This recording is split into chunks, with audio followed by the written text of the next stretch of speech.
औज़ुबिल्लाहिमिनश्शैतानिर्रजीम बिस्मिल्लाहिर्रहमानिर्रहीम। मैं हूँ साजिद खान और आप देख रहे हैं बाय पॉइंट। स्टूडेंट्स, आज हम नए चैप्टर स्टार्ट कर रहे हैं, chapter number 3 which is biodiversity.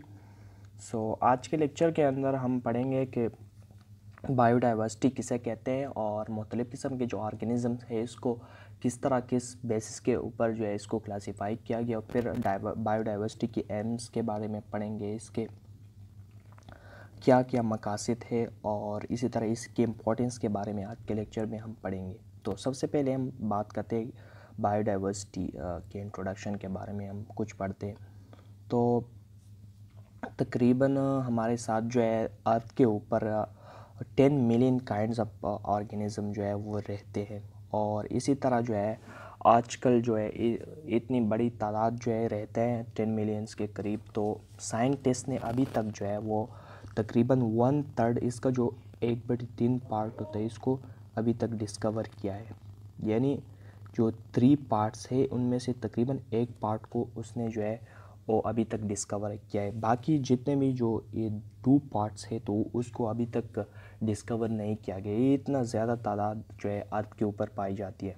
तो हम ये जानते हैं कि जो जितने भी सारे ऑर्गेनिज़म होते हैं तो सम बायोलॉजिकल जिसके जितने भी करेक्टरिस्टिक है तो इसके बीच कुछ ना कुछ सिमिलरिटीज़ और डिफरेंसेस पाए जाते हैं। तो इसी तरह जो ऑर्गेनिज़म होते हैं इसको 5 किंगडम सिस्टम फर्स्ट चैप्टर के अंदर जब हमने पढ़ा था तो इसके अंदर हमने ऑर्गेनिज़म को 5 ग्रुप्स के अंदर डिवाइड किया था। तो सबसे पहले हमारे साथ जो ग्रुप था वो है प्रोटिस्ट थे, प्रोकैरियोट्स थे, और प्रोटिस्ट थे, फंजाई थे, प्लांट्स एंड एनिमल। इस 5 ग्रुप्स के अंदर हमने ऑर्गेनिज़म को डिवाइड किया और इसके ऊपर जो है हमने डिटेल से बात की थी। तो इस चैप्टर के अंदर जो है इस तरह के जो मुख्तलिफ़ किस्म के जो ऑर्गेनिज़म होते हैं इसके बीच जो डिफरेंसेस होते हैं इसके ऊपर हम डिस्कस करेंगे।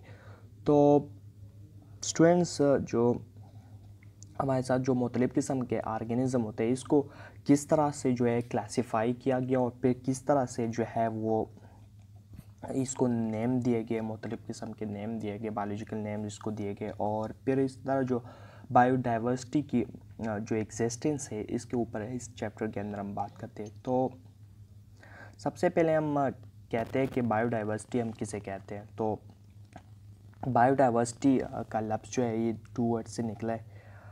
तो सबसे पहले बायो का मतलब है life and diversity mean variety with in a species और एमंग स्पीशीज़।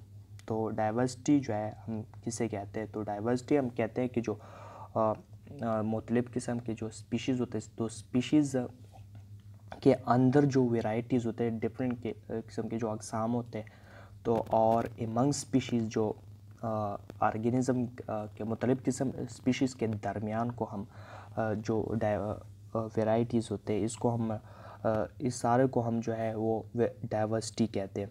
अच्छा, ये तो इसका लेटरल मीनिंग है, इसके लफ्ज़ी मानी। अब इस तरह इसकी कुछ डेफिनेशन हम स्टडी करते हैं कि इसकी डेफिनेशन क्या है। तो it is the measure of variety of organism present in different ecosystem, कि जो इकोसिस्टम मुख्तलिफ़ किस्म के जो इकोसिस्टम होते हैं तो इसके अंदर जो ऑर्गेनिज़म की जो वेराइटीज़ होती है इसके मेजरमेंट को हम बायोडाइवर्सिटी कहते हैं। अच्छा, हम कहते हैं कि इकोसिस्टम हम किसे कहते हैं। इस डेफिनेशन के अंदर हमने इकोसिस्टम के बारे में पढ़ा, तो हम कहते हैं कि इकोसिस्टम किसे कहते हैं। तो जो लिविंग ऑर्गेनिज़म्स होते हैं और इसका जो नॉन लिविंग थिंग्स के साथ जो है वो एक रिलेशनशिप होता है, तो सारे को हम इकोसिस्टम कहते हैं। और इकोसिस्टम के अंदर जो डिफरेंट किस्म के जो ऑर्गेनिज़म प्रेजेंट होते हैं इसके अंदर जो वेराइटीज़ को हम मेजर करते हैं तो इसको हम बायोडाइवर्सिटी कहते हैं। अच्छा, अब हम पढ़ेंगे कि जो बायोडाइवर्सिटी की हमारे साथ जो है 2 अक़साम है। बायोडाइवर्सिटी की 2 अक़साम है हमारे साथ, वो है नंबर 2 है, number 1 is flora and number 2 is फाना। तो अच्छा, हम फ्लोरा और फाना हम किसे कहते हैं, तो प्लांट्स के बीच जो डाइवर्सिटी होती है तो इसको हम फ्लोरा कहते हैं, और एनिमल के बीच जो है वो जो डाइवर्सिटी होती है तो इसको हम फाना कहते हैं। अच्छा, ये सारे फ्लोरा और फाना जो है ये किस पे डिपेंड करता है, तो ये जो है फर्स्ट नंबर जो है वो इस इकोसिस्टम के जो है क्लाइमेट के ऊपर डिपेंड करते हैं। इसका जो आबो हवा होता है तो इसके मुख्तलिफ़ किस्म के जो फैक्टर्स होते हैं इसके ऊपर डिपेंड करते हैं। अच्छा, सेकंड जो है ये इसकी एटीट्यूड के ऊपर जो है ये डिपेंड करते हैं। अच्छा, एटीट्यूड अब हम किसे कहते हैं? एटीट्यूड बेसिकली हम हाइट को कहते हैं। फॉर एग्जांपल सम ऑर्गेनिज्म जो होते हैं वो ऊंचाई पे रहना पसंद करते हैं, जैसे ओकाब है वगैरह, और डिफरेंट जो ऑर्गेनिज्म होते हैं वो नीचे जो ज़मीन होती है इसके ऊपर रहना पसंद करते हैं। कुछ ज़मीन के नीचे जो है ये रहना पसंद करते हैं। अच्छा, इसको हम एटीट्यूड कहते हैं। और नंबर थर्ड जो है ये इसकी सॉइल पे डिपेंड करते हैं। और इसी तरह जो है इसकी जो नंबर फोर जो है प्रेजेंस ऑफ अदर स्पीशीज़, तो मुख्तलिफ़ किस्म के जो अदर स्पीशीज़ वहाँ पे रहते हैं तो इस पे डिपेंड करते हैं बायोडाइवर्सिटी। तो अच्छा,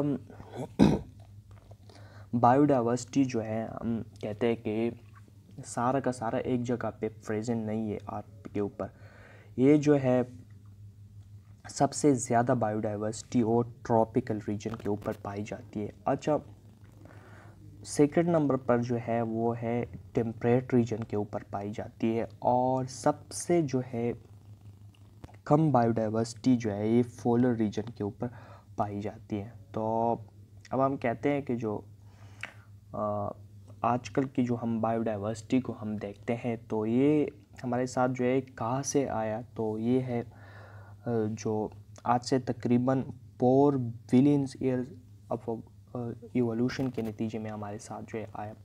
आज से तकरीबन 4 बिलियन साल पहले का जो इवोल्यूशन स्टार्ट हुआ था, तो इसके नतीजे में हमारे साथ जो आजकल जो हम बायोडाइवर्सिटी को देख रहे हैं तो इसके नतीजे में हमारे साथ ये बायोडाइवर्सिटी आया है। अच्छा, जो साइंटिस्ट जो है इसको अभी तक जो लाइफ की जो ओरिजिन है इसका पता नहीं है। फॉर एग्जांपल जो है इसी तरह जो है हमारे साथ जो है सम साइंटिस्ट है वो ये सजेस्ट करते हैं कि आज से तकरीबन जो है 600 मिलियन साल पहले जो है सारा का सारा लाइफ जो था वो बैक्टीरिया और इसके छोटे छोटे जो यूनिसेलुलर ऑर्गेनिज्म होते हैं इस पर जो है मुनहसर था सारा का सारा लाइफ। फिर इसमें मुख्तलिफ़ किस्म की इवोल्यूशन होती गई और फिर से जो है लाइफ एग्जिस्ट कर गई। आजकल जो हम बायोडाइवर्सिटी को देख रहे हैं इसके बारे में मुख्तलिफ़ किस्म के जो है हाइपोथेसिस है, थ्योरीज है, इसको हम आगे के चैप्टर्स आगे क्लासेस में हम पढ़ेंगे इसको। अच्छा, इसके बाद हम आते हैं कि जो बायोडाइवर्सिटी है इसकी इम्पोर्टेंस क्या है। तो बायोडाइवर्सिटी का बहुत सारा इम्पोर्टेंस है, इससे ह्यूमन बींग्स को जो है बहुत फ़ायदा पहुंचता है। तो सबसे पहले का जो इम्पोर्टेंस है तो ये इसके बारे में कहते हैं कि जो biodiversity plays important role in making and maintaining ecosystem. तो बायोडाइवर्सिटी जो है वो इकोसिस्टम को मेंटेन करने और इकोसिस्टम को बनाने में अहम किरदार अदा करती है। अच्छा, सेकंड वन जो है वो है तकरीबन ये हमारे साथ है कहते हैं यहाँ पे कि जो biodiversity regulates the chemistry of atmosphere and water supply. तो बायोडाइवर्सिटी जो है वो एटमॉस्फेयर की जो मुख्तलिफ़ किस्म की जो केमिस्ट्री होती है, जो इसके मुख्तलिफ़ किस्म की जो कंपोजिशन होती है, तो इसको और वाटर सप्लाई को रेगुलेट करने में बहुत अहम रोल प्ले करती है।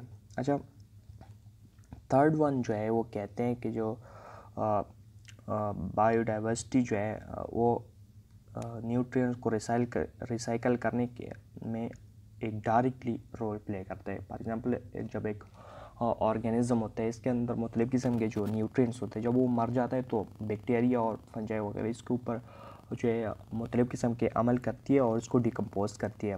तो डिकम्पोजिशन के नतीजे में जो वापस जो है इसके अंदर जो न्यूट्रिएंट रिस्टोर होते हैं तो इसको साइल को दे देते हो, आपस में जो है ये फिर जो है प्लांट जो है इस साइल से न्यूट्रिएंट लेता है। इस तरह की एक साइकिल चल रही होती है। तो इस सारे को रिसाइकलिंग के ऊपर जो है बायोडाइवर्सिटी जो है एक अहम रोल प्ले करती है। अच्छा, फोर्थ वन जो है हमारे साथ बायोडाइवर्सिटी हमें जो है फूड प्रोवाइड करता है ह्यूमंस के लिए। अच्छा, किस तरह में प्रोवाइड करते हैं? फॉर एग्ज़ाम्पल मुख्तलिफ़ किस्म के जो फूड के वेराइटीज़ होते हैं। फॉर एग्ज़ाम्पल हमारे साथ जो है वो है क्या कहते हैं इसको,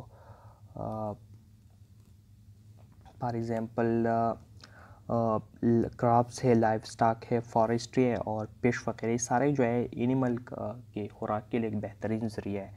अच्छा, फिर कहते हैं कि drugs are derived from biological sources. तो हमारे साथ जितने भी मुख्तलिफ़ किस्म के जो ड्रग्स होते हैं तो ये भी एक बायोलॉजिकल सोर्स से डिराइव हुए हैं। फॉर एग्ज़ाम्पल हम कहते हैं कि जो फॉर एग्ज़ाम्पल स्ट्रेप्टोमाइसिन है, न्यूमाइसिन है, एरिथ्रोमाइसिन है, ये सारे के सारे जो है ये पंजाई से डिराइव हुए। इसी तरह जो मुख्तलिफ़ किस्म के जो कैफ़ीन है, मार्फिन है, क्विनिन एट्सेट्रा, ये मुख्तलिफ़ किस्म के जो प्लांट से डिराइव हुए। तो ये सारे बायोलॉजिकल सोर्स है और मुख्तलिफ़ किस्म मेडिसिन जो हम देख रहे हैं ये सारे जो है ये बायोलॉजिकल रिसोर्सेज से हम डिराइव करते हैं।